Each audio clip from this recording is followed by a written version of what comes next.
আমি যাই আছোঁ বাঘবৰ পাহাৰত। বাঘবৰ পাহাৰখন চাবলৈ তাত ৱাটাৰফল আছে। চ' যাওঁ, ভিডিঅ'টো চাই থাকা।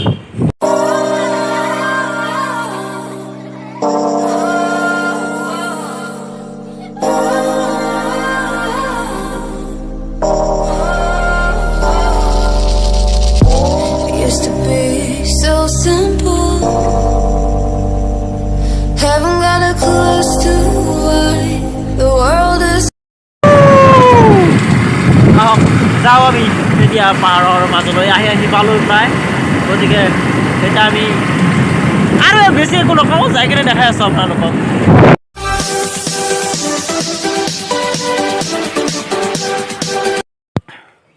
এতিয়া আমি আহিছোঁ বাঘবৰ পাহাৰত, যিখন অসমৰ ভিতৰত আটাইতকৈ সৰু পাহাৰ।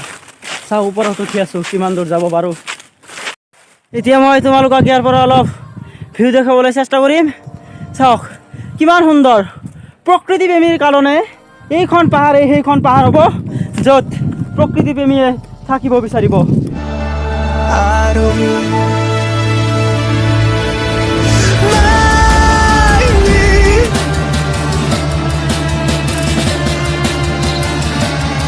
এতিয়া ভাটিবেলা হ'লে এতিয়া আমি কিবা এটা খাম, মানে একদম ৰাতিপুৱা আহিছোঁতো।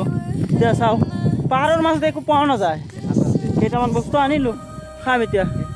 এতিয়া আমি খালোঁ, আমি একদম পাহাৰৰ ওপৰত আছোঁ,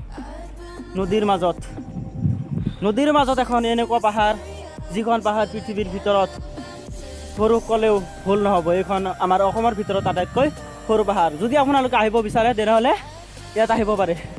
এতিয়া আমি ৱাটাৰফলৰ ওচৰত যাম, চাওক।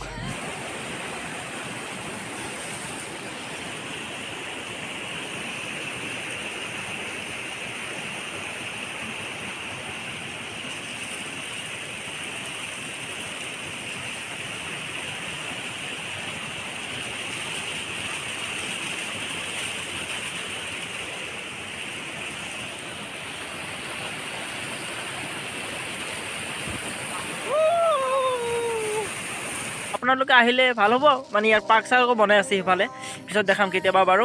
আজিৰ বাবে এইখিনিয়ে।